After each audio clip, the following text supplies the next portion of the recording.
చేయడంతో సగం భయంతో బిగుసుకుపోతే పెళ్ళై ఒక్కరోజు కూడా కాకముందే తనని గదిలో నుండి గెంటేసి ఎప్పుడూ అక్కడికి రావద్దనడంతో మిగతా సగం కన్నీళ్ల రూపంలో బయటికొస్తుంటే ఎక్కడికెళ్లాలో ఏం చెయ్యాలో తెలియక అలానే ఏడుస్తూ కింద కూర్చుండిపోయింది మనస్విని.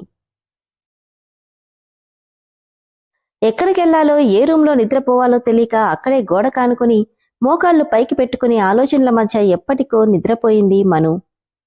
మార్నింగ్ 5:30కి నిద్ర లేచే అలవాటుండడం వల్ల అలారం లేకపోయినా బెల్ కొట్టినట్టే అలవాటు ప్రకారం నిద్రలేచాడు అతను. ఒక్కరోజు క్రితం తనకి పెళ్లైందన్న విషయం కూడా గుర్తులేనంతగా జిమ్కెళ్లడానికి డ్రెస్ వేసుకుని రెడీ అయిపోయాడు అతను. డోర్ ఓపెన్ చేసిన అతనికి ఎదురుగా కాళ్లు ముడుచుకుని నిద్రపోతున్న మనుని రెక్లెస్ గా ఒక చూపు చూసి తనతో సంబంధమే లేదన్నట్టు వెళ్లిపోయాడు. కాసేపటికి అక్కడికొచ్చిన అరుంధతమ్మ బయటున్న మనుని చూసి ఈ అమ్మాయి ఇక్కడుందేంటి అనుకుంటూ మను, అమ్మా మను అంటూ తట్టిలేపింది. ఉలిక్కిపడి కళ్ళు తెరిచింది మను.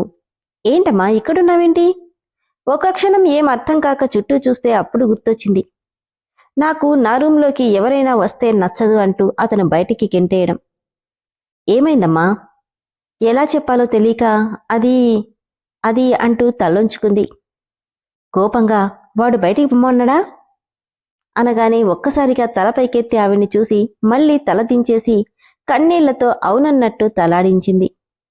వాడితో నేను మాట్లాడతాను, నువ్వెళ్ళి ఫ్రెష్ అవ్వు. కొత్తగా పెళ్ళైన వాళ్ళు సూర్యుడు రాకముందే స్నానం చేయాలి, వెళ్ళు అంటూ చెయ్యి పట్టుకుని రూంలోకి తీసుకెళ్తుంటే రాత్రి అతడి ప్రవర్తన గుర్తొచ్చి భయంగా వద్దు, నేను ఆ రూంలోకి వెళ్ళను. ఏ ఎందుకెళ్ళావు? ఏంటంటే ఆయన రూంలోకి రావద్దన్నారు.